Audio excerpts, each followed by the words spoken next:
There are two kinds of silence in the automotive world.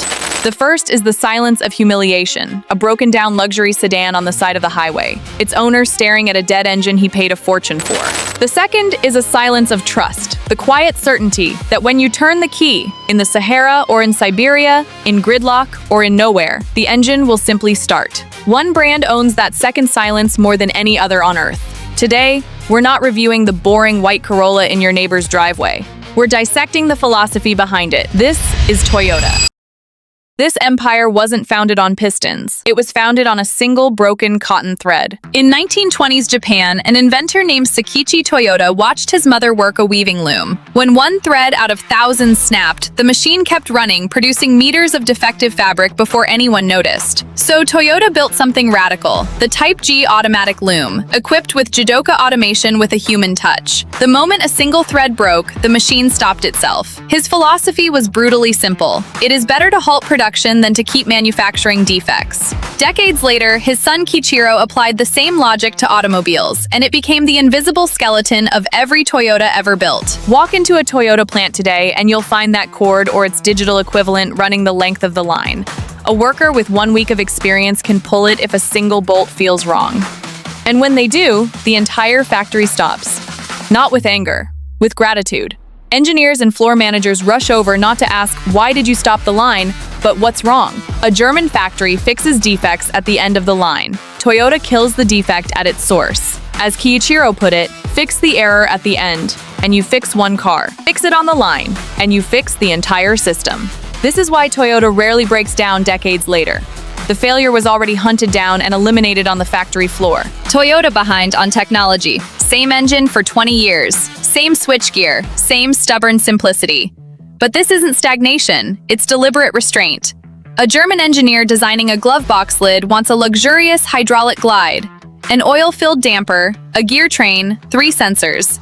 It feels magnificent. 5 years later, the damper leaks and the lid falls off. A Toyota engineer asks a different question. Will this still work in the Sahara at 50 degrees Celsius or in Siberia at -40, open 10 times a day for 20 years? So he skips the damper entirely, a simple polymer hinge and a spring. It clicks open, no luxury feel. But it still works in 50 years. In Toyota's philosophy, this is muda waste. Every unnecessary part is a future failure point. That's why Toyota still insists on a mechanical handbrake, physical buttons, and a naturally aspirated engine long after rivals moved on. A part that doesn't exist can't break. When a German sensor reads out of tolerance, the car often refuses to move. Toyota's computer defaults to safe values and simply gets you home burning more fuel, maybe smoking a little, but moving. Toyota's mission was never performance. It was the guarantee of returning home.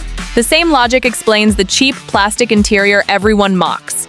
Soft-touch plastics are chemically unstable, full of plasticizers that evaporate under UV light, leaving sticky buttons and cracked dashboards a decade later. Toyota's hard plastic is molecularly stable. It won't soften in Australian heat or crack in Canadian cold. The engineer isn't asking you to admire it. He's telling you, "I will still be here in 50 years, looking exactly like day one." Could Toyota build something as luxurious as a Mercedes if it wanted to? In 1989, they answered with the Lexus LS400. Toyota's mandate, no cost limit, no time limit, build a car faster, quieter, and more efficient than a Mercedes S-Class or BMW 7 Series. 4,000 engineers, 6 years, 450 full prototypes destroyed in testing, 973 engines built and scrapped, chasing silence itself. In the famous demonstration, champagne glasses were stacked on the LS400's hood as the car hit 240 kilometers per hour on a test track. Not a drop spilled. When German engineers tore the car apart, they found tolerances so tight they couldn't believe it was mass-produced. Toyota's message was unmistakable. We don't build the Corolla because we can't do better. We build it because that's the balance the world needs.